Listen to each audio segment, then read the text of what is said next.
welcome to the Pennant Chase podcast. This is your webmaster, your very tired and exhausted webmaster, Guy Bocci, with you to talk all about pennantchase.com and free baseball simulation leagues. And it is the end of the first week of April, and what a week it's been. For those who don't know why I might be exhausted, well, one reason is I'm the father of a 2-month-old. My daughter, Avery, is almost 2 months old in 2 days. She will be 2 months old. She was born on February 9th.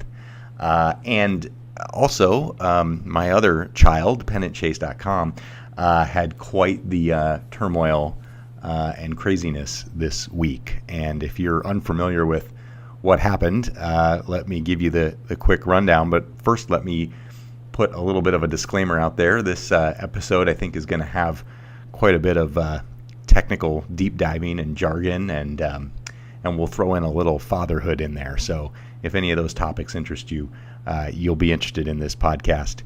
And if not, well, I don't know, give it a listen for a while. See if it intrigues you.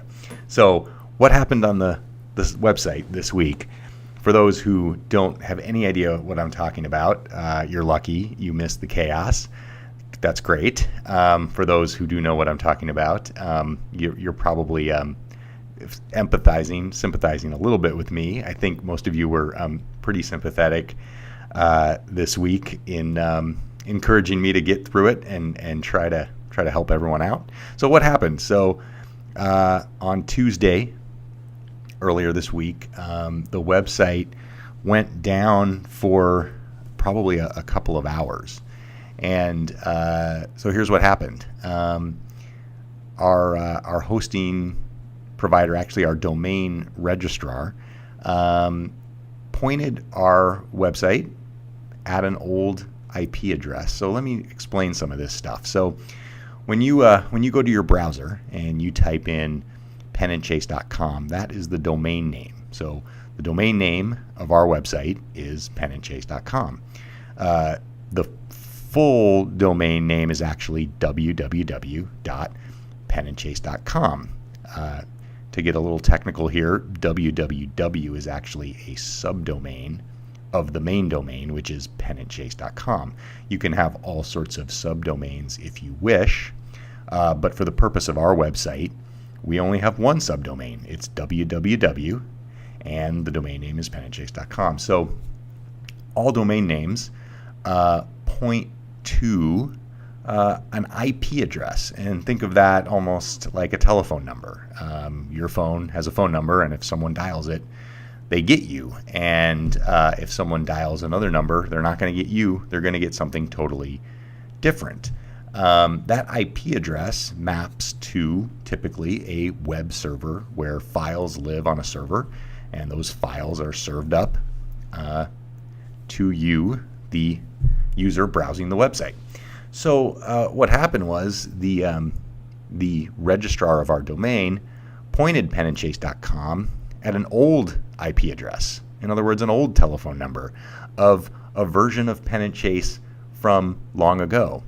And I still have this version out there sitting on a GoDaddy server. There are various reasons why I still have that. There are aspects of that server that I actually still use. That server, for example, hosts all our banner images. It hosts all our team logos. So there's lots of stuff happening on that server still today, but it is no longer the main server for our website.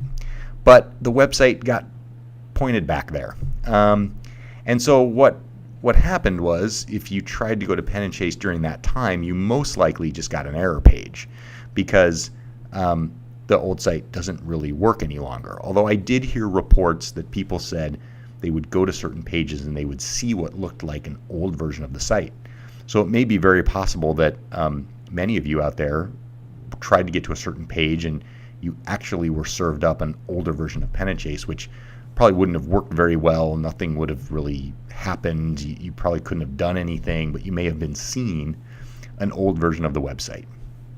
That in itself is unfortunate, but it's not tragic. It lasted seemingly for a couple hours. It happened around 2 o'clock Pacific time. I was extremely busy at work that day and didn't actually notice it was a problem until I started seeing some emails come in and people saying I can't get to the site.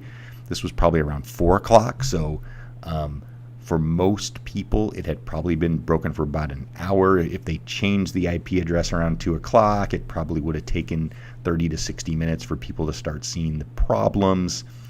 And so the site had been down for a little while, and most of you were incredibly patient because I didn't get a big onslaught of emails. I only got a few. So I suspect that a lot of you stumbled across the error page and figured, well, something's going on. There's some maintenance going on the server. Not a big deal. Guy will have it back up pretty soon. And you were all very polite and very nice. And only a couple people reached out to me and said, hey, I can't get to the site. So I jumped on and quickly identified what was going wrong. I went ahead and changed the IP address back to the current site and the current server. And within, 15 minutes, all was good. And I browsed the site myself on several different devices and didn't have any problems and was feeling like, okay, this was a crisis averted. Unfortunately, the crisis was not averted. Later that evening, I heard from many of you continually that you were still being served the old pages. In particular, the page that was causing a lot of problems was My League List, which is, of course, the most frequently used page on the site. It's where the page everyone pretty much starts at when they want to get to their leagues. And so I was somewhat baffled by this. And to get a little technical here again for a while, when an IP address changes like that, it usually takes a while for your local internet service provider to recognize that an IP address has changed. So it certainly would have been possible that if I fixed the site around 5 o'clock Pacific time, it may have taken until 6 p.m., 6:30 Pacific time for everyone to see the fix working again. But this was 8:30, 9 p.m. Pacific time, well beyond the amount of time it should have taken for this to start working again for everyone. I did a little bit of research, and what it really boiled down to is the fact that your web browser, the application you use to view websites, whether that might be Google Chrome or Firefox or Internet Explorer, or if you're on your mobile device, you're using Safari, or you're using Google Chrome maybe on your mobile device. All of those browsers do all sorts of different little tricks to speed up your browsing experience. And one of the things they do is they save versions of pages so that when you access those pages, it renders very quickly. And so if you had visited the site during the downtime, your browser may have stored a bad version of that page, or it may have stored the wrong IP address to associate to that page. So a double whammy. If you're opening your browser and trying to get to My League List, and your browser is telling you, well, I already know My League List is at this old IP address, then the browser is just going to go ahead and do that without regard to what the real truth is.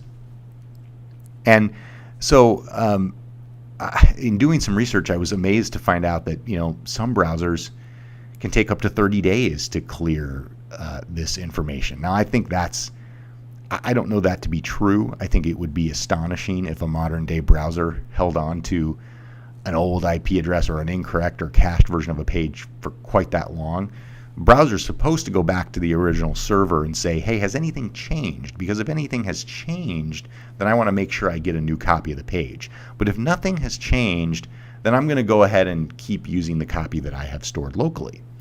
That's what most browsers would do. So I assume and hope the vast majority of users didn't have many problems. And of course, if you didn't view Pennant Chase during that 2-hour window when the site was down and it was pointing to the wrong IP address, you would not have really noticed any problems either. I was someone who fell in that category. I did not visit the site during the downtime. So my experience really wasn't that bad. When the site was back up, I was back on and there were no problems. So how do we resolve this issue? Because I tried all the tricks in my tool bag. I went to the website and I told the server, hey, look, I've made a change.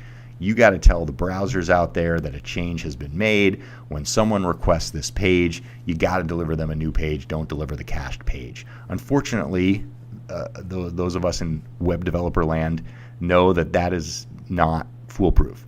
Browsers are going to do what they want to do, and we're kind of stuck. And as I was researching this, I read a lot of articles about frustrated web developers who had to switch their IP address, and all of a sudden their users were screaming because their users were not getting the website or they were getting wrong content.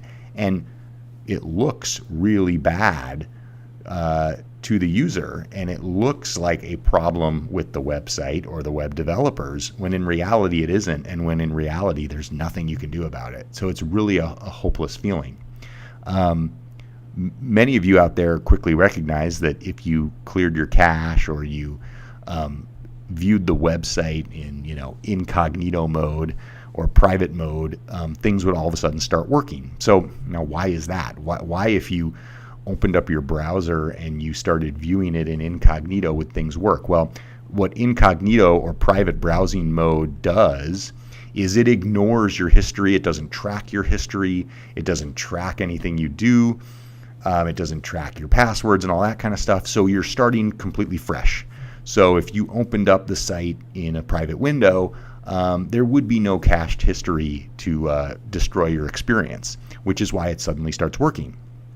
If you do not want to view the site in a private window and you want to view it in your normal browser window, you would have to manually go in and clear that browser history, or what we call a browser cache. And those of you who cleared your browser cache and cleared your browser history recognized right away that that solved the problem. Now, apparently, it didn't solve the problem for everyone. There are folks who reported that they've cleared their cache, and still today, it's Friday and this happened on Tuesday, folks are still having this issue. That is frustrating and amazing to me, but certainly it's possible. Why is it possible? Well, I don't know if these folks who are saying they cleared their cache really cleared their cache, right? I mean, they may think they took the right steps, but maybe they didn't. It's not a difficult process to go look up online. If you just Google and say, how do I clear my cache in Firefox, or how do I clear my cache in Chrome, you can find how to do it pretty easily, and I suspect that 95% of people can do it, especially the type of people we have on our website. But it's certainly possible that folks think they did it and they didn't really do it. That's one possibility.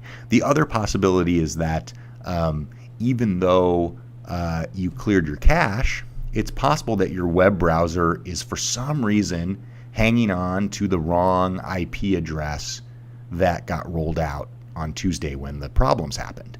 And there may not be a way to clear that out. You may just have to wait until your browser decides to get rid of that or check again. There's a third possibility. This third possibility is all about whether your browser accepts cookies. Cookies is a somewhat technical term for information that is stored in your browser so that your browser can recognize who you are the next time you visit the website. So when you log into Pennant Chase, it stores a cookie and says, okay, I know who you are. The next time you come to Pennant Chase, I'm going to automatically log you in. You absolutely have to accept cookies on Pennant Chase in order to be able to use it, because almost every page you use when you browse our website, it's checking to make sure you have that cookie so it can verify who you are. So without having cookies enabled on your browser, you're literally not going to be able to use Pennant Chase. Now, it's possible that some folks allowed cookies before the downtime and have a cookie on their machine, but then decided to stop allowing new cookies. So when the downtime happened, you were unable to log back into Pennant Chase, or it was unable to recognize you as who you are, and you're now not able to get to certain pages like My League List. I had one user tell me that he couldn't log into the test site that I set up. For those of you who are still having problems, I set up a different URL, test.pennantchase.com. This is a totally different URL. Notice how there's a different subdomain, test, and then it's off the main domain, pennantchase.com. That subdomain has always pointed to the right server. So there's no reason why anyone should have a problem accessing the test domain. But some folks were saying that they literally could not log into the test domain. Now that is an unusual thing. And that's why I suspect that, not allowing cookies could be to blame for the issues some people are having in not being able to access the website. So I did one final thing today, and I'll be interested to see if this winds up helping those few people out there who seem to still be having a problem. I created a copy of the My League List page. You'll notice that when you click on My League List now, you actually go to a page that's called MLL instead of what it used to be, which was My League List. And that's in your browser. You'll see that in your browser URL bar at the top. And all that should do is tell the browser, look, this is a brand new page. So don't use any cached version. Don't use any old IP address you have. Go get this new page from the new server, right? And that should resolve the issue, and I'll be interested to see if that winds up helping at all. If it doesn't, if folks still can't get to that new page that I created, it's some sort of truly bizarre issue that unfortunately I'm really limited in terms of what I can do and how I can help. And so, for those few people who have still been having problems and have, everyone's been super nice about it, and you guys love Pennant Chase, and the people who can't get to the site are just more sad they can't get to the site. They're not angry with me. They're just more sad and upset about it, and that breaks my heart, And I hope we can get this resolved for everyone really, really soon. So it's been a trying week, but these are the random, bizarre things that happen when you run a website like Pennant Chase. So moving on to maybe a different subject here, I wanted to throw a recommendation out there for any of you, since you are listening to a podcast right now. For any of you who are podcast listeners, I found an awesome article. It popped up on my Apple News feed, and I wish I could remember which publication the article came from, but it was the top 50 podcasts now available. And if you go to Apple News and you search for that, I bet you'd find the article. And it was a goldmine for me. I mean, I'm always looking for new podcasts, especially now that I'm a father. My opportunities to entertain myself are very limited. And listening to podcasts in the car is a great opportunity, or even listening to a podcast while I'm rocking my baby to sleep is a great opportunity. So really getting into some podcasts. And so this top 50 podcasts, I kind of went through the list and I subscribed to a few of them. I've only started to listen to one so far. And the podcast that I've started to listen to is called Startup. Being someone who runs my own website, I'm always fascinated to hear about small businesses and people starting their own businesses. I'm definitely a Shark Tank junkie for any of you who watch that show on TV. But Startup is, I'm about 11 episodes in, and it's just a completely fascinating podcast. And it's about a reporter from This American Life who is going off to start his own company, and his company is actually going to be a company that produces podcasts. And he's out there talking to some really high-profile investors trying to get their money so he can start his business. And in one episode, he talks to an investor who tells him, you may not be passionate enough to run this business. You may not be passionate enough to be the owner of a startup. And he said one of the reasons that you may find that to be true is because of your personal life, because of your family, because of your kids. And he said, most people think that, or most people say or tell themselves that when they have a kid, they can still do everything they used to do. You just need better time management, right? If you were just better at time management, you could be as good of an employee as you used to be. You could do all the things you used to do. And this investor was saying, you know what, that's a bunch of bullshit. And I thought about that, and my instinct is to agree. And I thought about it in the context of my own world, where I've been a father for 2 months, and I thought, am I a worse employee than I was, before my baby was born? And I think about that in the context of both Pennant Chase and in the context of my day job. And my answer to that is yes, I'm a worse employee, but I'm worse because, and I'm going to say this trying to be as humble as possible, I'm worse because I overachieved, because I worked my butt off, and because I worked the kind of hours and put the kind of effort in that not a lot of people do, or that people who are successful do. And now, of course, with a baby, that becomes far less possible. And because of that, yes, sure, I'm a worse employee than I was 2 months ago. So, and I apply that phrase, worse employee, I apply that to Pennant Chase, and I apply that to my day job equally, and so what does that mean, though? Am I any less valuable to my employer? I really don't think I am, because I think that, I have found ways to maybe offload some of the stuff that I was foolishly doing myself in the evenings, that I should have been delegating to someone else. I found someone to delegate that to, right? And I still bring a lot of value to my employer. And in some ways, having a kid actually balances you and allows you to show up to work with a little bit of a renewed purpose, right? And but in the context of Pennant Chase, how does that apply to Pennant Chase? Well, I would say, clearly I have not. We're only, just over 3 months into the new year, but I haven't quite gotten as far or done as much on the site that I kind of wanted to or set out to do this year. Now, raising a child this year is going to impact that, but I'm still hopeful that I can focus, use this as an opportunity to focus on the things that really matter.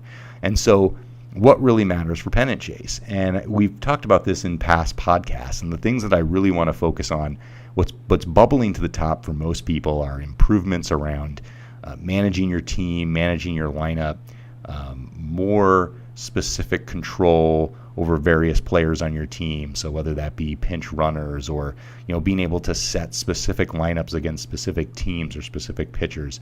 I think those are features that have been on the wish list for a long time and have really bubbled up as things that I want to focus on. And I'm truly confident that those are things we can get done.